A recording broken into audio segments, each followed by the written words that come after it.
Hi అందరికీ నమస్కారం. ఈ రోజు నేను మీకు ఎక్స్ప్లెయిన్ చేయబోయే సినిమా పేరు ది ఆల్ఫాబెట్ కిల్లర్. ఈ సినిమా అమెజాన్ ప్రైమ్ లో స్ట్రీమ్ అవుతుంది. ఇంకా డైరెక్ట్ గా కథలోకి వెళ్తే ఈ సినిమా ఓపెనింగ్ కార్లను ఒక అమ్మాయిని చూపిస్తారు. ఆ అమ్మాయి ఏంటంటే ఇంట్లో నుంచి బయటకు వచ్చి సరదాగా నడుచుకుంటూ వెళ్తూ ఉంటుంది. అదే సమయంలో ఆ అమ్మాయి దగ్గరికి ఒక బ్లూ కలర్ కార్ వస్తుంది అనమాట. వచ్చిన తర్వాత ఆ అమ్మాయి కూడా కార్ డ్రైవ్ చేసుకొచ్చిన అతనితో నవ్వుతూ మాట్లాడుతుంది. ఆ తర్వాత కార్ ఎక్కి వెళ్తుంది. కాకపోతే ఆ కారు పక్క ఊరికి వెళ్తుంది. ఆ ఊరి పేరు చర్చ్వేల్ అనమాట. అక్కడికి వెళ్ళిన తర్వాత ఆ కార్ లో మాత్రం డోర్ ఓపెన్ చేసుకుని నన్ను కాపాడని అని చెప్పేసి రోడ్డు మీదకి వచ్చేసి పక్కన ఉన్న ఫారెస్ట్ లోకి పారిపోతుంది. కానీ ఆ అమ్మాయిని కాపాడటానికి ఎవరు రారు, ఎందుకంటే అక్కడ ఎవరు ఉండరు అనమాట. అదే సమయంలో ఆ కార్ డ్రైవ్ చేసుకుంటూ వచ్చిన అతను ఆ అమ్మాయి దగ్గరకు వచ్చేసి ఆ అమ్మాయిని అక్కడే చంపేస్తాడు. కట్ చేస్తే మరుసటి రోజు ఎవరో ఒక అతను చూసి పోలీసులకి ఇన్ఫార్మ్ చేస్తాడు. ఇప్పుడు ఆ అమ్మాయి శవాన్ని చూడటానికి మన కథలో హీరో హీరోయిన్ వస్తారు. వీళ్ళిద్దరు పోలీసులు అనమాట. అంతేకాకుండా భార్యాభర్తలు కూడా. వాళ్ళిద్దరు ఇక్కడికి వచ్చి చూసిన తర్వాత వాళ్ళకి తెలిసేది ఏంటంటే ఎవడో కిల్లర్ గాడు ఈ అమ్మాయిని కార్ ఎక్కించుకొని అతి దారుణంగా మానభంగం చేసి చంపాడని చెప్పేసి తెలుస్తుంది. అదే కాకుండా కార్లో ఏంటంటే నవ్వుతూ కార్ ఎక్కింది కాబట్టి తెలిసిన వాడే ఉంటాడని చెప్పేసి మన కథలో హీరోని ప్రాపర్ గా ఇన్వెస్టిగేట్ చేస్తూ ఉంటుంది. కానీ అప్పట్లో సీసీ కెమెరాలు లేవు. అందులోనూ ఆ కార్ల కార్ ఎక్కడం చూశారు కానీ ఏ కలర్ కారు, కార్ నెంబర్ అని చెప్పేసి ఎవరికి పెద్దగా ఐడియా లేదనమాట. దాంతో మన కథలో హీరోయిన్ ఆ కిల్లర్ గాడు ఎవడో తెలుసుకుందని చెప్పేసి విపరీతంగా ప్రయత్నిస్తుంది. కాకపోతే ఆ ప్రయత్నించే క్రమంలో 3 నెలలు గడిచిపోతాయి. ఆ తర్వాత చీఫ్ పోలీస్ ఆఫీసర్ అందరిని పిలుస్తాడనమాట. పిలిచిన తర్వాత ఈ కేసు గురించి ఆయన ఏమంటాడంటే వాడెవడో ర్యాండమ్ గా అమ్మాయిని పాడు చేసి ఉంటాడు, ఆ తర్వాత చంపేసి ఉంటాడు. వాడిని మనం కిల్లర్ గాడని చెప్పేసి అపోహలకు పోయి వాడి గురించి మనం ఎక్కువ టైం వేస్ట్ చేసామంటే మన ఊర్లో ఉన్న మిగతా కేసులను పెండింగ్కి వెళ్ళిపోతాయి. కాబట్టి ఆ కేసులందరితో ఆపేద్దామని చెప్పడంతో హీరోయిన్ ఏమంటుందంటే మీకు ఏమైనా పిచ్చి పెట్టిందా సార్? వాడు అంత కాన్ఫిడెంట్ గా ఆ పని చేసి తప్పించుకొని ఊర్లోనే తిరుగుతుంటే వాడేదో తెలియజేసినట్టు మాట్లాడతారు మీరు. అందులోనూ ఆ చనిపోయిన అమ్మాయి పేరు కార్లా. ఇంకా ముఖ్యంగా ఆ అమ్మాయి చనిపోయిన ఊరు పేరు చర్చ్వేల్. ఆ అమ్మాయి పేరులో మొదటి అక్షరం ఆ ఊరి మొదటి అక్షరం 2 ఒకటే సార్. నాకెందుకు వాడు ప్రాపర్ గా ప్లాన్ చేసి మరి చేస్తున్నాడేమో అని చెప్పేసి అంటంతో ఆయన కూడా సైలెంట్ గా ఉంటాడు. అదే సమయంలో హీరోయిన్ ఏమంటుందంటే సార్ ఆ అమ్మాయి చనిపోయిన తర్వాత ఆ అమ్మాయి కుటుంబ సభ్యులందరినీ మనం ఎంక్వైరీ చేసాం, కానీ మనకి ఎటువంటి ఆధారాలు దొరకలేదు. కానీ మీరు పర్మిషన్ ఇస్తే నేను మళ్ళీ ప్రాపర్ గా వాళ్ళని ఎంక్వైరీ చేస్తానని చెప్పడంతో ఆ చీఫ్ పోలీస్ ఆఫీసర్ ఏమంటాడంటే అమ్మా నీ పని నువ్వు చూసుకోమ్మా, నువ్వు నాకు పని చెప్పాల్సిన అవసరం లేదు, నువ్వు ఏదైనా చేయాల్సి వస్తే నేను నీకు చెప్తానని చెప్పేసి హీరోయిన్ అక్కడ నుంచి బయటికి పంపించేస్తాడు. కానీ మన కథలో హీరోయిన్ ఊరుకుంటుందా? తానేం చేస్తుందంటే చనిపోయిన కార్లో వాళ్ళ నాన్న దగ్గరికి తన గురించి ఎంక్వైరీ చేయడానికి వెళ్తుంది అనమాట. ఆయన ఒక బార్ లో ఉంటాడు, అందుకని బార్కి వెళ్తుంది. వెళ్ళిన తర్వాత బార్ ఓనర్ అడిగితే అతన్ని పరిచయం చేస్తాడు. దాంతో హీరోయిన్ ఏం చేస్తుందంటే కార్లో వాళ్ళ నాన్నని సెపరేట్ గా తీసుకెళ్లి ఎంక్వైరీ చేస్తుంది. అప్పుడు ఆయన ఏమంటాడంటే చూడండి నాకు నా భార్యకి విడాకులు అయ్యాయండి, అందుకని కోర్టు ఏం తీర్పిచ్చిందంటే నా కూతురు వారంలో ఒక రోజు నాతో పాటు ఉండొచ్చు అని చెప్పేసి తీర్పిచ్చింది. కాబట్టి నేనేం చేస్తానంటే నా కూతుర్ని ప్రతి ఆదివారం కలుస్తానండి, వచ్చిద్ది నాతో పాటు సరదాగా మాట్లాడిద్ది, ఆడుకునిద్ది, మేమిద్దరం బయటికి వెళ్ళి భోజనం చేస్తాము, ఆ తర్వాత తీసుకెళ్లి వాళ్ళ ఇంట్లో డ్రాప్ చేస్తానని చెప్పడంతో హీరోయిన్ ఏమంటుందంటే సరేనండి మీ కూతురు మీరు లాస్ట్ గా కలిశారు కదా, ఆ అమ్మాయి ప్రవర్తనలో ఏదైనా మార్పు వచ్చిందని చెప్పడంతో అలాంటిది ఏం లేదండి, తను ఎప్పుడు నాతో ఎలా ఉంటుందో అలాగే ఉందని చెప్పడంతో హీరోయిన్ కూడా సరే అని చెప్పేసి టేబుల్ చూస్తుంది. టేబుల్ మీద టీ కప్ పెట్టినప్పుడు దాని తడి అంటుతుంది కదా, అదేంటంటే 3గా కనిపిస్తుంది అనమాట హీరోయిన్ కి. దాంతో హీరోయిన్ కొంచెం షాక్ అయిపోతుంది, ఎందుకంటే హీరోయిన్ కి మానసిక స్థితి సరిగా ఉండదు. దాంతో హీరోయిన్ ఏం చేస్తుందంటే ఈ విషయం ఆ కార్ లో వాళ్ళ నాన్నకి తెలియకుండా మెయింటైన్ చేసి కార్ లో వాళ్ళ అమ్మ దగ్గరికి వెళ్తుంది. వెళ్ళిన తర్వాత మళ్ళీ యాసిడీస్ గా అమ్మాయి గురించి అడిగితే ఏముందండి వారానికి ఒకసారి వాళ్ళ నాన్న దగ్గరికి వెళ్తుంది, ఆ తర్వాత మళ్ళీ నాతో పాటు ఉంటుంది, మా అమ్మాయికి ఫ్రెండ్స్ కూడా ఎవరు లేరని చెప్పడంతో హీరోయిన్ కూడా ప్రాపర్ గా ఆవిడని క్వశ్చన్ అడిగి ఒకసారి మీ అమ్మాయి రూమ్ లోకి వెళ్ళి రావచ్చు అని చెప్పడంతో సరేనండి వెళ్ళండి అని చెప్పేసి అంటుంది. దాంతో మన కథలో హీరోయిన్ కూడా సరే అని చెప్పేసి కార్ల రూమ్ లోకి వెళ్ళి అన్ని చెక్ చేస్తుంది. అదే సమయంలో కింద పడుకొని ఆలోచిస్తూ ఉంటుంది. అప్పుడు మంచం కింద ఒక 3 బొమ్మలు ఉంటాయి అనమాట. ఆ 3 బొమ్మలు ఏంటని చెప్పేసి వాటిని కొంచెం పక్కకి తీసి చూస్తే వాటి వెనకాల క్రాస్ సింబల్ వేసి ఉంటుంది. సడన్ గా తన చేయి పట్టుకుని పైకి ఎవరో లాగినట్టు అనిపిస్తుంది. దాంతో హీరోయిన్ ఉలిక్కిపల్లికి చూస్తే ఎవరు ఉండరు. అంతేకాకుండా చనిపోయిన ఆ కార్లో ఉంది కదా, దయచేసి నా చావు కారును ఎవరో కనుక్కో అని చెప్పేసి తనతో మాట్లాడుతున్నట్టు అనిపించి తనకి వాయిస్ వినపడుతూ ఉంటుంది. కరెక్ట్ గా అదే సమయంలో కార్లో వాళ్ళ అమ్మ పైకి వస్తుంది. వచ్చిన తర్వాత హీరోయిన్ చూసి ఆశ్చర్యపోతుంది, ఈవిడేంటి రూమ్ చెక్ చేస్తానని చెప్పి ఇలాగైపోయిందని చెప్పేసి. ఆ తర్వాత హీరోయిన్ అక్కడ నుంచి ఆఫీస్కి వెళ్తుంది. వెళ్ళి చూస్తే అక్కడ చీఫ్ పోలీస్ ఆఫీసర్ ఉన్నాడు కదా, ఆయన హీరోయిన్ తిడుతూ ఉంటాడు అనమాట. ఎందుకంటే కార్లో వాళ్ళ అమ్మ నాన్న ఆయనకి కంప్లైంట్ ఇచ్చారు, ఇలా ఒక లేడీ వచ్చిందండి భయంకరమైన క్వశ్చన్లు అడిగింది, అసలు ఎవరు ఆవిడని చెప్పేసి ఈయన కంప్లైంట్ ఇవ్వడం వల్ల ఈయన మన కథలో హీరోయిన్ తిడుతూ ఉంటాడు, నువ్వు ఎందుకు వెళ్ళావు చెప్పినా సరే అని చెప్పేసి. ఆ తర్వాత ఆయన హీరోయిన్ పరిస్థితిని అర్థం చేసుకుని చూడమ్మా నీకు మానసిక స్థితి సరిగా లేదమ్మా, ఆ విషయం నాకు కూడా తెలుసు, ముందు నువ్వు ఈ డాక్టర్ని మీట్ అవ్వని చెప్పేసి ఒక డాక్టర్ నెంబర్ ఇస్తాడు. దాంతో హీరోయిన్ కూడా సరే అని చెప్పేసి ఇంటికి వెళ్తుంది. వెళ్ళిన తర్వాత తన రూమ్ లో కూర్చొని హీరోయిన్ ఈ కేసు గురించి ఆలోచిస్తూ ఉంటుంది. అదే సమయంలో కార్ల ఆత్మ మళ్ళీ హీరోయిన్ కనిపిస్తూ ఉంటుంది అనమాట. అప్పుడు హీరోయిన్ తనతో ఏమంటుందంటే చూడమ్మా నీ కేసు నేను డీల్ చేయలేకపోతున్నానమ్మా, నేను ఎవరు చంపారో కనిపెట్టలేకపోతున్నానని చెప్పేసి పక్కనే ఉన్న కత్తి తీసుకుని తన చేయిని కట్ చేసుకుని నేను కూడా చనిపోతున్నానని చెప్పేసి కింద కింద పడిపోతుంది అనమాట. కరెక్ట్ గా అదే సమయంలో మన కథలో హీరో అక్కడికి రావటం వల్ల హీరోయిన్ పట్టుకొని తీసుకెళ్లి హాస్పిటల్లో జాయిన్ చేస్తాడు. అప్పుడు డాక్టర్ హీరోయిన్ గురించి కొన్ని భయంకరమైన విషయాలు చెప్తాడు. అదేంటంటే హీరోయిన్ కి సైజోఫ్రీనియా అని చెప్పేసి ఒక రోగం ఉందన్నమాట.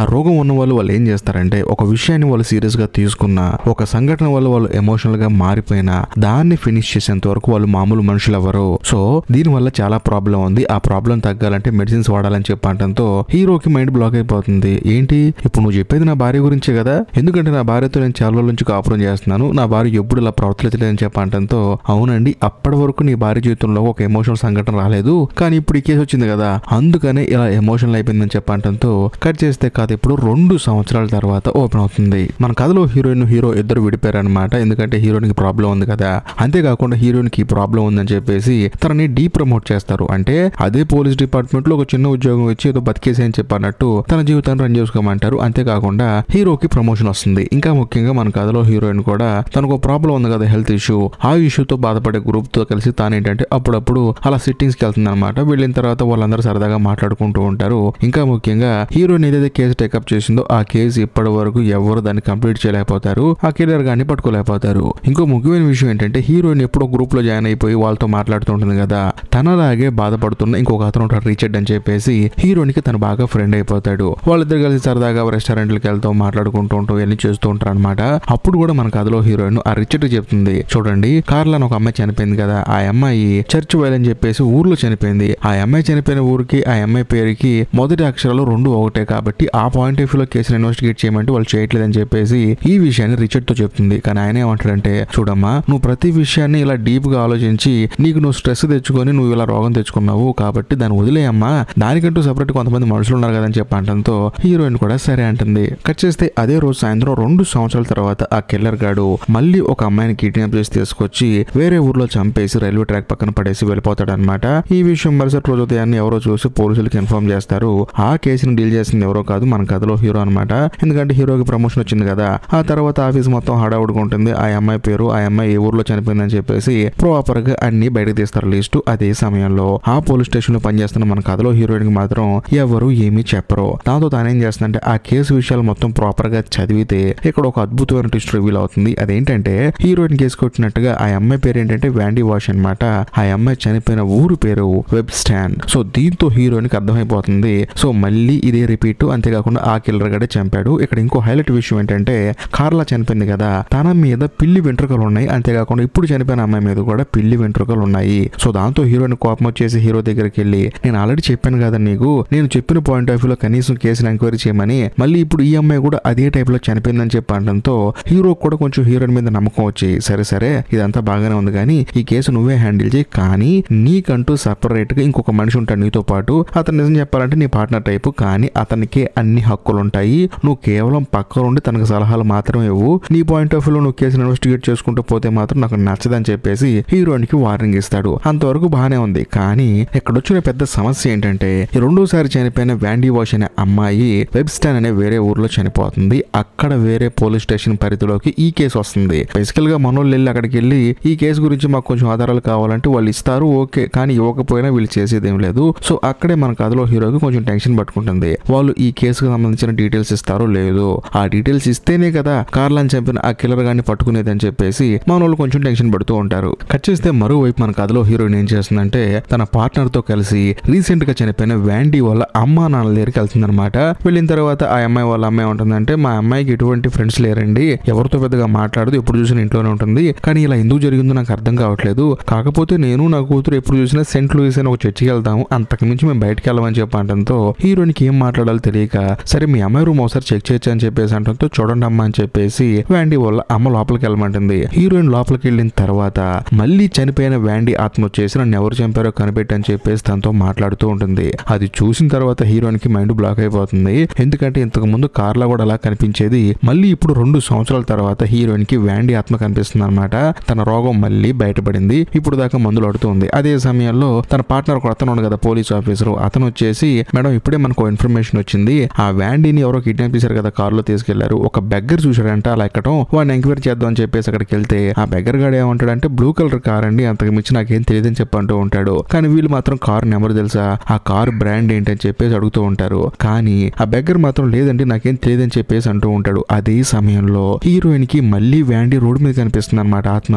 హీరోయిన్ కి ఏంటంటే షవరింగ్ వచ్చేస్తుంది. కాకపోతే ఆ బెగ్గర గాడేమో హీరోయిన్ చూస్తూ ఉంటాడు. ఎలాగోలాగా వాడిని సమాధానం చెప్పుకొని హీరోయిన్ మళ్ళీ తిరిగి తన ఫ్రెండ్ అయిన రిచర్డ్ ఇంటికి వస్తుంది. వచ్చిన తర్వాత జరిగింది మొత్తం చెప్తుంది అనమాట. ఇలా అమ్మాయి ఆత్మ నాకు కనిపించిందని చెప్పి అంటంతో రిచర్డ్ ఆశ్చర్యపోతాడు. నీకైనా పిచ్చి పట్టిందా? ఆ కేసు గురించి నీకెందుకు? చూసుకోవడానికి చాలా మంది ఉన్నారు కదా, నీ ఆరోగ్యం మొత్తం ఇప్పుడు ఎంత మెరుగైపోతుంది, నువ్వు మళ్ళీ ఎందుకు పాత రోజులకి వెళ్ళిపోతున్నావు అని చెప్పేసి ఆ రిచర్డ్ హీరోయిన్ తిడతాడు. కానీ హీరోయిన్ ఏమంటుందంటే లేదు ఈ కేసు మొత్తం కంప్లీట్ చేసేంత వరకు నా జీవితంలో నాకు మనశ్శాంతి ఉండదని చెప్పేసి హీరోయిన్ అక్కడి నుంచి తిరిగి ఇంటికి వెళ్ళిపోతుంది. కట్ చేస్తే మరుసటి రోజు హీరోయిన్ కి ఒక అద్భుతమైన పాయింట్ లాక్ అవుతుంది. అదేంటంటే ట్యానర్ అనే ఒక అతను కార్లా కేసులో అలాగే వ్యాండీ కేసులో కామన్ గా కనిపిస్తున్నాడు అనమాట.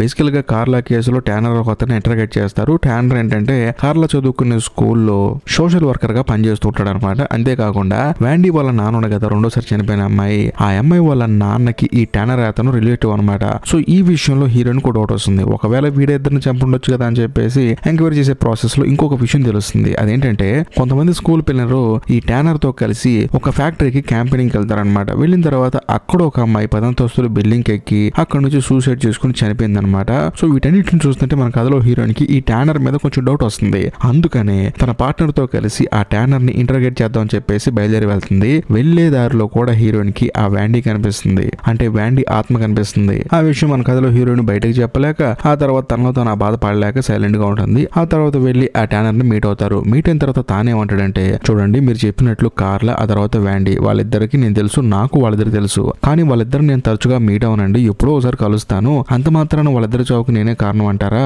అసలు మీరు ఇంటరాగేషన్ రాంగ్ చేస్తున్నారు. అందులోను మీరు రావడానికి ఒక 1 అవర్ ముందు వెబ్సైట్ పోలీసులు వచ్చేసి నన్ను ఇంటరాగేట్ చేసి వెళ్లారు. కావాలంటే వెళ్లి వాళ్ళని అడగని అని చెప్పడంతో హీరోయిన్ ఆ తర్వాత పార్ట్నర్ ఇద్దరు కూడా సరేలే వాళ్ళకి చెప్పాడు కదా మనం వెళ్ళి వాళ్ళ దగ్గర ఎంక్వైరీ చేద్దాం అని చెప్పేసి వీళ్ళిద్దరు కలిసి వెబ్సైట్ లో ఉన్న పోలీస్ స్టేషన్ కి వెళ్తారు. వెళ్ళిన తర్వాత అక్కడ ఉన్న చీఫ్ పోలీస్ ఏమంటాడంటే, చూడండి మీరు అడిగిన వెంటనే ఇవ్వడానికి అదేమో నా జేబులో సెల్ ఫోన్ కాదండి, అది ఒక నివేదిక, దాన్ని ప్రాపర్ గా ప్రిపేర్ చేసి ఇవ్వాలి. అందులోనూ మా పోలీస్ స్టేషన్ లో భయంకరంగా కేసులు ఉండటం వల్ల పోలీసులు అందరూ బిజీగా ఉన్నారు. కాబట్టి మేమందరూ ఫ్రీ అయిన తర్వాత ఒక ప్రాపర్ నివేదిక రెడీ చేసి మీకు పంపిస్తాం వెళ్ళండి అని చెప్పేసి వాళ్ళకి సహకరించకుండా అక్కడి నుంచి పంపించేస్తాడు. ఇదిలా ఉంటే మరుసటి రోజు ఆ కిల్లర్ గాడు మళ్ళీ ఇంకొక అమ్మాయిని చంపేస్తాడు.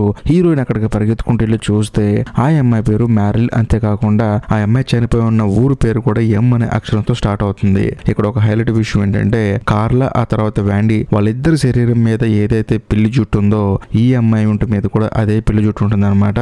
దాంతో హీరోయిన్కి ఏం అర్థం కాదు, వాడు ఎవడు ఎందుకు చేస్తున్నాడని చెప్పేసి. కట్ చేస్తే ఆ రోజు సాయంత్రం హీరో ఏం చేస్తారంటే పోలీస్ డిపార్ట్మెంట్ లో అందరిని పిలిచి ఒక మీటింగ్ ఏర్పాటు చేస్తాడు. ఆ మీటింగ్ లో అందరూ మాట్లాడుకుంటారనమాట. అసలు ఈ ముగ్గురు అమ్మాయిలకి కామన్ గా ఒక పాయింట్ ఉంటుంది. ఆ పాయింట్ ఏంటో మనకు తెలియట్లేదు. అందులోనూ ఆ కిల్లర్ గాడికి వీళ్ళని చంపడం వల్ల వాడికి వచ్చే లాభం ఏంటి అర్థం కావట్లేదు అని చెప్పేసి అందరూ మీటింగ్ చేసుకుంటారు. కాకపోతే ఎవరికి దాన్ని క్రాక్ చేయడం చేత కదనమాట. ఆ తర్వాత ఎవరింటికి వాళ్ళు వెళ్ళిపోతారు. వెళ్ళిన తర్వాత మన కథలో హీరోయిన్ ఏం చేస్తుందంటే రిచర్డ్ కి ఫోన్ చేసి జరిగింది మొత్తం చెప్తూ ఉంటుంది. ఇలా 3వ అమ్మాయి కూడా చనిపోయింది, నువ్వేమో వదిలేయమంటావు అని చెప్పేసి. కరెక్ట్ గా అదే సమయంలో రేడియోలో ఒక న్యూస్ వస్తుంది అనమాట. అందులో ముగ్గురు ఆడపిల్లలను చంపిన ఆ కిల్లర్ గాని రెడ్ హ్యాండెడ్ ఇంట్లో పట్టున్నారని చెప్పేసి వార్తలు వస్తూ ఉంటాయి. అది విన్న తర్వాత హీరోయిన్ స్టన్ అయిపోయి డైరెక్ట్ గా ఆ సంఘటన జరిగిన ఇంటి దగ్గరికి వెళ్తుంది. వెళ్లి చూస్తే నిజంగానే ఒక అతను వాళ్ళ అమ్మని ఆ తర్వాత 19 సంవత్సరాల వయసు ఇంకొక అమ్మాయిని గన్ను పెట్టి బెదిరిస్తూ ఉంటాడు. బయట పోలీసులు అందరూ ఉంటారు. దాంతో పోలీసులు ఎంక్వైరీ చేస్తే వాళ్ళు ఏమంటారంటే మనోడు ఫైర్ డిపార్ట్మెంట్ లో పనిచేస్తాడు, కొంచెం మానసిక స్థితి సరిగా లేదు, లోపల 2 ఆడవాళ్ళని బెదిరిస్తున్నాడు, అందులో ఒక ఆవిడ వాళ్ళ అమ్మ, ఇంకొక అమ్మాయి బయట అమ్మాయి. ఆ అమ్మాయి మాకు ఫోన్ చేసింది కిల్లర్ గాడు అని చెప్పేసి అందుకనే వచ్చామని చెప్పడంతో హీరోయిన్ ఏమంటుందంటే నాకు ఎందుకు డౌట్ కొడుతుంది, నేను వెళ్ళి ఒకసారి మాట్లాడతానని చెప్పడంతో పోలీసులు ఏమో వద్దు వద్దని చెప్పంటారు. కానీ మన కథలో హీరోయిన్ కొంచెం ధైర్యం చేసి అసలు వాడు నిజంగా కిల్లర్ అయితే చంపేసి ఇక్కడ నుంచి వెళ్ళిపోవాలి కదా, వాడు ఎందుకు గన్ను పట్టుకొని అమ్మాయిని బెదిరిస్తూ ఉంటాడు, వీడు పాపం మామూలు ఉంటాడని చెప్పేసి హీరోయిన్ పైకి వెళ్తుంది. వెళ్ళి బాబు నేను పోలీస్ని, నేను ఏం చేయను, నా దగ్గర ఆయుధాలు కూడా లేవు, కాకపోతే నీతో మాట్లాడతాను, ఎందుకు ఇలా చేస్తున్నావు అని చెప్పేసి హీరోయిన్ కొంచెం ధైర్యం చేసి వెళ్ళి అడుగుతుంది. మనోడు కూడా జరిగింది మొత్తం చెప్తాడు. బేసికల్ గా ఇప్పుడు 19 సంవత్సరాల వయసు ఉన్న అమ్మాయి కదా, ఆ అమ్మాయి ఏంటంటే మనోడు ఫ్రెండ్ అనమాట. క్యాజువల్ గా పిలిస్తే ఇంటికి వచ్చింది. వచ్చిన తర్వాత మనోడు కొంచెం రొమాంటిక్ గా బిహేవ్ చేశాడు. కానీ ఆ అమ్మాయికి అది నచ్చక వీడు కొంచెం మానసిక స్థితి సరిగా లేనుడు కదా, వీడిని చూస్తే కొంచెం భయం వేసి పోలీసులకు ఫోన్ చేసింది తనను తాను కాపాడుకుందామని చెప్పేసి. నువ్వు ఎందుకు పోలీసులకు ఫోన్ చేస్తావు, నేనేమో పిచ్చోన్నా అని చెప్పేసి మనోడేమో గన్ను పట్టుకొని అమ్మాయిని బెదిరిస్తూ ఉన్నాడు. అదే సమయంలో పోలీసులు వచ్చారు. ఇప్పుడు వాడికి ఏం జల్లు తెలియక ఆ గన్ను పట్టుకొని వాళ్ళిద్దరిని ఇంకా బెదిరిస్తూనే ఉన్నాడు. బయట పోలీసులు ఏమో గన్ను కింద పడాయని చెప్పి అరుస్తూ ఉన్నారు. అది జరిగిందని చెప్పేసి హీరోయిన్ చెప్తాడు. దాంతో హీరోయిన్ ఏమంటుందంటే ఒరే తిక్కలోడా, అలా గన్ను పెట్టుకుంటే నువ్వే హంతకుడు అవుతావు, ముందు గన్ను కింద పడే నేను చూసుకుంటా అని చెప్పడంతో మనోడు కూడా సరే అని చెప్పేసి గన్ను కింద పడేస్తాడు. కాకపోతే విండో దగ్గరికి వెళ్తాడు. పోలీసులు ఏమనుకుంటారు, మనోడు గన్ను కింద పడేసాడు, చంపేద్దాం అని చెప్పేసి విండోలోకి కరెక్ట్ గా గన్ను తీసుకుని కాలుస్తారు. దాంతో మనోడు అక్కడే చనిపోతాడు. అది చూసిన తర్వాత హీరోయిన్ కి పిచ్చిక్కిపోతుంది. ఇంకా ముఖ్యంగా పోలీసులు ఏమంటారంటే వీడే ఆ సీరియల్ కిల్లర్ గాడని చెప్పేసి కేసును కొట్టేస్తారు. దాంతో హీరోయిన్ కి ఏం అర్థం కాక హీరోతో గొడవ పడుతుంది. మీకేమైనా పిచ్చి పట్టిందా, వాడు నిజంగా కిల్లర్ అయితే గన్నెందుకు కింద పడేస్తాడని చెప్పేసి హీరోయిన్ హీరోతో వాదిస్తుంది. కానీ హీరో ఏమంటాడంటే, చూడు ఒక అమ్మాయి ఫోన్ చేసి నన్ను కాపాడండి అని చెప్పి కంప్లైంట్ ఇచ్చింది. అంతేకాకుండా నువ్వు ఎవడైతే కిల్లర్ కాదు మంచోడు అంటున్నావో వాడి ఇంట్లో కూడా వాడు పిల్లిని పెంచుకుంటున్నాడు, పిల్లి బొచ్చు కూడా అక్కడ ఉంది. కాబట్టి ఇంతకు మించిన సాక్ష్యాలు ఏం కావాలి వాడే కిల్లర్ అంటానికి. కాబట్టి దయచేసి నన్ను డిస్టర్బ్ చేయమాకని చెప్పేసి హీరోయిన్ తిట్టి అక్కడ నుంచి వెళ్ళిపోతాడు. కట్ చేస్తే మరుసటి రోజు మన కథలో హీరోయిన్ ఏం చేస్తుందంటే డైరెక్ట్ గా వీళ్ళు ఎవరినైతే షూట్ చేశారో అతని ఇంటికి వెళ్తుంది అనమాట. అంటే రాత్రి హీరోయిన్ మాట్లాడింది కదా, అతని ఇంటికి వెళ్ళి ప్రాపర్ గా చెక్ చేస్తుంది. చెక్ చేసిన తర్వాత వెబ్స్టన్ పోలీస్ స్టేషన్ కి వెళ్తుంది. అక్కడ ఒక చీఫ్ పోలీస్ ఉంటాడు కదా, అతన్ని మీట్ అవుతుంది. మీట్ అయిన తర్వాత ఒక భయంకరమైన ట్విస్ట్ రివీల్ చేస్తుంది. అదేంటంటే మామూలుగా ఎవరైనా ఇంట్లో పిల్లి పెంచుకుంటే ఆ ఇంటి చుట్టూ పిల్లి బొచ్చు ఉంటుందా లేకపోతే ఇంట్లో ఉంటుంది, కానీ ఒకే ఒక చైర్లో పిల్లి బొచ్చు ఎలా ఉంటుంది. కాబట్టి ఇదంతా మీరే ప్లాన్ చేసి శవాల మీద ఉన్న పిల్లి జుట్టును తీసుకెళ్లి వాళ్ళ ఇంట్లో పడేసి అదే పిల్లి జుట్టుందని చెప్పేసి సాక్ష్యంగా చూపించి ఇతనే కిల్లర్ అని చెప్పేసి కేసు కొట్టేశారు. అసలు మీకు సిగ్గుందా అని చెప్పేసి హీరోయిన్ డైరెక్ట్ గా ఆ వెబ్స్టన్ పోలీస్ చీఫ్ ని భయంకరంగా తిడుతుంది అనమాట. కానీ ఆయన హీరోయిన్ కి సమాధానం చెప్తాడా, ఎందుకంటే హీరోయిన్ ఒక చిన్న పోలీస్ ఆఫీసరు, అందులో తన మానసిక స్థితి సరిగా లేక తనని డిమోట్ చేశారు. సో అలాంటి అమ్మాయికి సమాధానం చెప్తాడు ఆయన, నీ పన్ను చూసుకోపోమ్మా అని చెప్పేసి హీరోయిన్ ని బయటకు పంపించేస్తాడు. దాంతో హీరోయిన్ కూడా సర్లే ఒకరిని కావాలని చెప్పి సెంటర్ చేశారు, ఒరిజినల్ కిల్లర్ గాడు బయట తిరుగుతున్నాడు, మీకు అసలు భయం భక్తి లేదని చెప్పేసి తాను కూడా తిట్టుకుంటూ బయటకు వచ్చేస్తుంది. వచ్చిన తర్వాత హీరోయిన్ అలా రోడ్డు మీద వెళ్తున్నప్పుడు సడన్ గా తనకి ఒక వ్యక్తి ఎదురవుతాడు. అతను ఎవరో కాదు, ఈ సినిమా స్టార్టింగ్ లో కార్లో ఒక అమ్మాయి చనిపోయింది కదా, ఆ అమ్మాయి వాళ్ళ నాన్నను మీట్ అవడానికి తను ఒక బార్ కి వెళ్ళింది కదా, ఆ బార్ ఓనర్ అనమాట. హీరోయిన్ ఏం చేస్తుందంటే మనం ఎంతో మందిని ఎంక్వైరీ చేసాం కదా, ఒకసారి ఇతను కూడా ఎంక్వైరీ చేద్దాం అని చెప్పేసి కార్లో వాళ్ళ నాన్న గురించి కార్ల గురించి ఎంక్వైరీ చేస్తుంది. చేస్తే ఆయన ఏమంటాడంటే వాళ్ళిద్దరు మంచోళ్ళేనమ్మా, కార్ల వాళ్ళ నాన్న కూడా మా ఇంటి పక్కనే ఉంటాడు, కాకపోతే ఆ కార్లా చనిపోవడానికి ముందు ఒక 6 నెలల వరకు వాళ్ళిద్దరు మాట్లాడుకోలేదమ్మా, అసలు ఆ అమ్మాయిని కలవలేదని చెప్పడంతో హీరోయిన్ కి ఫీజులు ఎగిరిపోతుంది. ఎందుకంటే కార్లో వాళ్ళ నాన్న ఏం చెప్పాడు, ప్రతి ఆదివారం మేము కలుసుకుంటాం అని చెప్పాడు, కానీ ఇతనేమంటున్నాడు చనిపోయే ముందు 6 నెలల దాకా కలవలేదని చెప్పన్నాడు. దాంతో హీరోయిన్ కి అర్థమవుతుంది కార్లో వాళ్ళ నాన్న అబద్ధం చెప్పాడని చెప్పేసి. దాంతో హీరోయిన్ ఏం చేస్తుందంటే డైరెక్ట్ గా వెళ్ళి కార్లో వాళ్ళ నాన్న మీట్ అవుతుంది. మీట్ అయిన తర్వాత ఎందుకు అబద్ధం చెప్పామని చెప్పేసి హీరోయిన్ డైరెక్ట్ గా అడుగుతుంది. దాంతో కార్లో వాళ్ళ నాన్న ఏమంటాడంటే ఆ రోజు కనుక నేను నిజం చెప్తే నేనే హంతకునని చెప్పి నన్ను జైల్లో వేస్తారు, ఎందుకంటే నేను హత్య చేయలేదు, కానీ ఏం జరిగిందో చెప్తానని చెప్పేసి మనోడు నిజం చెప్తాడు. అదేంటంటే కార్లో వాళ్ళ నాన్నకి వాళ్ళ అమ్మకి భయంకరంగా గొడవ అయ్యి మనోడు ఏంటంటే వాళ్ళ ఆవిడని కొట్టాడు అనమాట. కొట్టినందుకు కార్లో ఏంటంటే వాళ్ళ నాన్నతో మాట్లాడటం మానేసింది, తన దగ్గరికి వెళ్ళటం ఆపేసింది. సో ఇదంతా బాగానే ఉందండి, మీ అమ్మాయి మీ దగ్గర రావట్లేదు, కానీ మీ అమ్మాయి మరి ఆదివారం ఎక్కడికి వెళ్తుందని చెప్పి అడిగితే అదే మా అమ్మ దగ్గరికి వెళ్తుందని చెప్పి అనడంతో హీరోయిన్ అడుగుతుంది, సరేనండి మీ అమ్మాయి మీ అమ్మ దగ్గరికి వెళ్తుంది, మీ అమ్మగారు మీ అమ్మాయిని ఎక్కడ తీసుకెళ్తున్నారు ప్రతి సండే అని చెప్పి అనడంతో మనోడు ఇప్పుడు ఒక భయంకరమైన ట్విస్ట్ రివీల్ చేస్తాడు. అదేంటంటే మా అమ్మ నా కూతుర్ని సెయింట్ లూయిస్ అని చర్చికి తీసుకెళ్తుందని చెప్పి అనడంతో హీరోయిన్ కి స్ట్రైక్ అవుతుంది. ఎందుకంటే వ్యాండీ అలాగే లాస్ట్ లో చనిపోయిన మ్యార్లిన్ వాళ్ళిద్దరూ అదే చర్చికి వెళ్తారు, ఈ అమ్మాయి కూడా అదే చర్చికి వెళ్తుంది. సో దీన్ని బట్టి మన కథలో హీరోయిన్ కి ఈ వీడియో చూస్తున్న మనకు అర్థమైపోతుంది ఆ కిల్లర్ గాడు ఆ చర్చిలోనే ఉన్నాడని చెప్పేసి. దాంతో మన కథలో హీరోయిన్ ఏం చేస్తుందంటే ఈ విషయం మన కథలో హీరోకి చెప్తుంది, నేను చర్చికి వెళ్తానని చెప్పేసి అంటుంది. కానీ హీరో ఏమంటాడంటే దయచేసి నువ్వు చర్చిలోకి వెళ్ళమాకు, నేను పోలీసులు పంపిస్తాను, కలిసి వెళ్తుగా నేను చెప్పినా సరే. మన కథలో హీరోయిన్ మాత్రం హీరో మాట వినకుండా తనకి చెప్పింది కదా అని చెప్పేసి డైరెక్ట్ గా చర్చి లోపలికి వెళ్తుంది. వెళ్లి చూస్తే అక్కడ చర్చి ఫాదర్ ఒక అమ్మాయితో మాట్లాడుతూ ఉంటాడు. అదే సమయంలో మన కథలో హీరోయిన్ ఆ ఫాదర్ దగ్గరికి వెళ్ళి నేను పోలీస్ ఆఫీసర్ అంటుంది. దాంతో ఆయన కూడా అవునని చెప్పేసి క్యాజువల్ గా మాట్లాడతాడు. సరే లోపలికి వెళ్ళి మాట్లాడుకుందాం అని చెప్పేసి హీరోయిన్ తన రూమ్ లో తీసుకెళ్తాడు. వెళ్లి చూస్తే చనిపోయిన 3 అమ్మాయిల ఫోటోస్ అక్కడ ఉంటాయి. ఈ చనిపోయిన అమ్మాయిల ఫోటోలు మీ రూమ్ లో ఉన్నాయని చెప్పి అడిగితే వీళ్ళు ఇక్కడికి వస్తారు కదండి వాళ్ళ ఫోటోలు అందుకనే ఉన్నాయని చెప్పేసి అనడంతో హీరోయిన్ కి డౌట్ వచ్చేసి ఆ చర్చి ఫాదర్ కి గన్ను గురిపెడుతుంది. కాకపోతే ఆ చర్చి ఫాదర్ ఏమో భయపడుతూ ఉంటాడు, నేనేం చేశానండి అని చెప్పి అంటూ ఉంటాడు. కానీ హీరోయిన్ మాత్రం నువ్వే ఖచ్చితంగా చంపుంటావు అని చెప్పేసి గన్ను గురిపెట్టి బయటికి రా అని చెప్పేసి అంటూ ఉంటుంది. కాకపోతే హీరోయిన్ కున్న రోగం వల్ల తనకి టెన్షన్ ఎక్కువైపోయి బీపీ పెరిగిపోయి అక్కడే కళ్ళు తిరిగి కింద పడిపోతుంది. పడిపోయిన వెంటనే అక్కడికి 2 పోలీసులు వస్తారు. హీరోయిన్ ఆల్రెడీ పోలీసులకు ఫోన్ చేసింది కదా,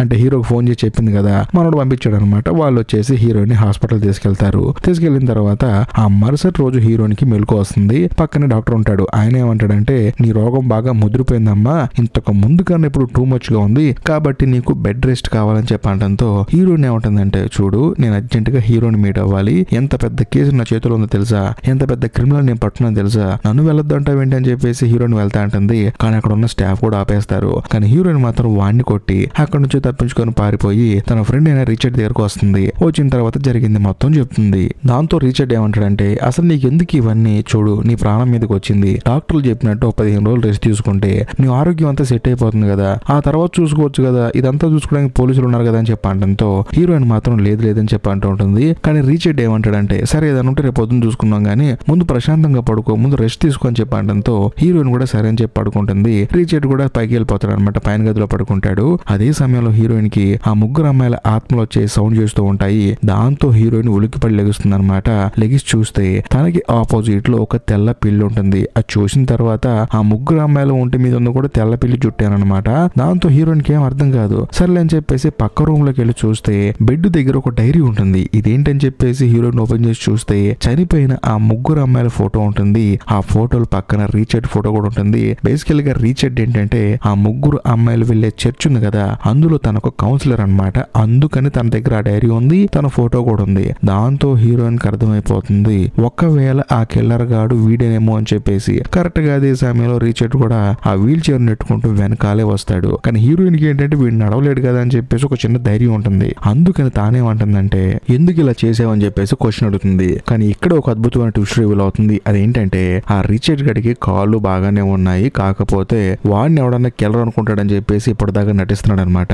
లెగ్స్ హీరోయిన్ ని భయంకరంగా కొడతాడు. దాంతో హీరోయిన్ సొరవ తప్పి కింద పడిపోతుంది. ఆ తర్వాత హీరోయిన్ ఈడ్చుకుంటూ వెళ్తూ ఉంటాడు. అలా వెళ్లేటప్పుడు హీరోయిన్ కి మెలకు వస్తుంది. ఓ నీకు ఇప్పుడే మెలకు వచ్చిందని చెప్పేసి తనకి జరిగిన విషయాలు చెప్పడం స్టార్ట్ చేస్తాడు. బేసికల్ గా నేను ఫస్ట్ కార్లాని చంపింది కావాలని చంపలేదు, ఏదో క్యాజువల్ గా చంపాను, కానీ నాకు బాగా నచ్చింది, అందుకని నేను మిగతాయి కంటిన్యూ చేశాను. కానీ మిగతాయి కంటిన్యూ చేయడానికి కారణం నువ్వే. ఎందుకంటే నువ్వు అన్నావు కదా కార్లా ఆ తర్వాత తాను చనిపోయిన తర్వాత తనను పడేసిన ఊరు చర్చ్ వైరు, ఈ రెండు మొదటి అక్షరాలు కలిసి అన్నావు కదా, అందుకని వ్యాండీది ఆ తర్వాత మ్యార్లిన్ రెండు అలాగే కావాలని చేశానని చెప్పేసి ఆ సైకో గాడు అంటే రిచర్డ్ గాడు హీరోయిన్ చెప్తూ ఉంటాడు. అంతేకాకుండా తాను ఇలా చేయడానికి మెయిన్ రీజన్ తనకి ఉద్యోగం మళ్ళీ తిరిగి వస్తుందని. ఎందుకంటే హీరోయిన్ కనిపెట్టిన పాయింట్ నిజం చేసామనుకోండి, హీరో తనకి మళ్ళీ తిరిగి ఉద్యోగం ఇస్తారు కదా, అంటే మెయిన్ పోస్ట్ పంపిస్తారు కదా, అందుకని నీ కోసం అలా చేశాను. కానీ నువ్వేంట్రా అంటే నా ఇంటికి వచ్చి నేనే హంతకున్నని చెప్పి కనిపెట్టావని చెప్పేసి హీరోయిన్ ని ఒక కారులో వేసుకుని అసలు మనుషులే లేని ఒక ప్లేస్ కి తీసుకెళ్తాడు. అలా తీసుకెళ్లి కారులోంచి హీరోయిన్ నేర్చుకుంటూ పోతున్నప్పుడు హీరోయిన్ కు ఇంజక్షన్ ఇద్దామని చెప్పేసి మనోడు ఇంజక్షన్ తీస్తూ ఉంటాడు అనమాట. అప్పుడు మన కథలో హీరోయిన్ వాడిని తంతుంది. దాంతో వాడు ఏం చేస్తాడంటే వాడి దగ్గర ఉన్న గన్ను తీసుకొని హీరోయిన్ ని కాల్ చేద్దాం అనుకుంటాడు. కానీ హీరోయిన్ ని వాడిని కాలు మీద కాల్ చేసి పక్కనే ఒక నది ఉంటుంది అనమాట, ఒక తన్ను దంతే అందులో పడతాడు వెళ్ళి. దాంతో హీరోయిన్ భయంకరంగా అరుస్తూ ఉంటుంది. అదే సమయంలో తనకి హాల్యూజినేషన్ ఆన్ అవుతుంది. ఇంకా స్ట్రెస్ ఎక్కువైపోయి స్రోత ఎప్పి కింద పడిపోతుంది. దాంతో హీరోయిన్ తీసుకెళ్లి హాస్పిటల్లో జాయిన్ చేస్తారు. కాకపోతే హీరో ఏం చేస్తారంటే హీరోయిన్ ని ఇలాగే వదిలేస్తే తనకి స్ట్రెస్ ఎక్కువైపోయి చనిపోతుందని చెప్పేసి డాక్టర్ సజెషన్ ఇస్తారనమాట. అందుకని హీరో కూడా సరే ఏం చేద్దామని చెప్పి అడిగితే తనని సపరేట్ గా ఒక రూమ్ లో పడుకోబెట్టి కాళ్ళు చేతులు కట్టేసి తనని అబ్జర్వ్ చేద్దామని చెప్పేసి తనని అబ్జర్వ్ చేస్తూ ఉంటారు. మరోవైపు మన కథలో హీరోయిన్ చుట్టూ చనిపోయిన ఆ ముగ్గురు అమ్మాయిల ఆత్మలు వచ్చేసి హీరోయిన్ దగ్గర నుంచి ఉంటాయి. మరోవైపు ఆ రిచర్డ్ ని చూపిస్తారు, అంటే సైకో గాని చూపిస్తారు. మనోడు చచ్చిపోలేదన్నమాట. వాడు శుభ్రంగా టిప్ టాప్ రెడీ అయిపోయి వేరే చర్చికి వెళ్తాడు. అక్కడ ఒక అమ్మాయిని అలాగే చూస్తూ ఉంటాడు. కట్ చేస్తే మన కథలో హీరోయిన్ దగ్గర ఆ అమ్మాయి ఆత్మ వచ్చి నుంచి ఉంటుంది. సో దీన్ని బట్టి మనకు అర్థమయ్యేది ఏంటంటే ఆ అమ్మాయిని ఈ సైకో గాడు చంపేశాడు. అలాగా హీరోయిన్ దగ్గర చాలా ఆత్మలు పెరిగిపోతూ ఉంటాయి. సో దీన్ని బట్టి మనకు అర్థమయ్యేది ఏంటంటే వాడు ఇంకా చంపుతూనే ఉన్నాడు. కానీ హీరోయిన్ కి అర్థమైపోతుంది వాడు అక్కడ ఎంతమంది చంపుతున్నాడో. కానీ హీరోయిన్ తన మనసులో ఏమనుకుంటుందంటే ఖచ్చితంగా నేను ఏదో ఒక రోజు పట్టుకుంటాను, అది కూడా ఎక్కడి నుంచో బయటకు వచ్చినాకని చెప్పేసి తన మనసులో అనుకుంటూ ఉంటుంది. ఇంతటితో సినిమా అయిపోతుంది. ఇది నిజంగా జరిగిన కథ. ఆ కిల్లర్ ని ఇప్పటి వరకు పట్టుకోలేదు. అది కూడా zodiac memories of murder cinema type అనమాట. కాబట్టి ఈ సినిమా మీకు నిజంగా నచ్చితే మాత్రం ఖచ్చితంగా లైక్ చేయండి, మీ ఫ్రెండ్స్ కి షేర్ చేయండి. ఇలాంటి సినిమాలు మరిన్ని కావాలనుకుంటే కామెంట్ సెక్షన్ లో క్రైమ్ థ్రిల్లర్ అని చెప్పేసి టైప్ చేయండి. నేను కంటిన్యూస్ గా క్రైమ్ థ్రిల్లర్ చేయడానికి ట్రై చేస్తాను. ఇంకా లాస్ట్ అండ్ ఫైనల్ గా నేను మీకు చెప్పొచ్చేది ఏంటంటే ఇప్పటికీ మీరు మన ఛానల్ సబ్స్క్రైబ్ చేసుకోకపోతే దయచేసి సబ్స్క్రైబ్ చేసి బెల్ ఐకాన్ ప్రెస్ చేయండి. ఎందుకంటే ఇలాంటి సినిమాలు చేయడానికి నేను దగ్గరగా 2-3 రోజులు హార్డ్ వర్క్ చేయాల్సి వస్తుంది. సో మీరు నాకు కొంచెం సబ్స్క్రైబ్ చేస్తే నాకు కొంచెం మోటివేషన్ గా ఉంటుంది, నాకు కూడా చేయడానికి ఇంట్రెస్టింగ్ గా ఉంటుంది. కాబట్టి దయచేసి ఇప్పటికీ మీరు మన ఛానల్ సబ్స్క్రైబ్ చేసుకోకపోతే సబ్స్క్రైబ్ చేసి బెల్ ఐకాన్ ప్రెస్ చేయండి. బాయ్.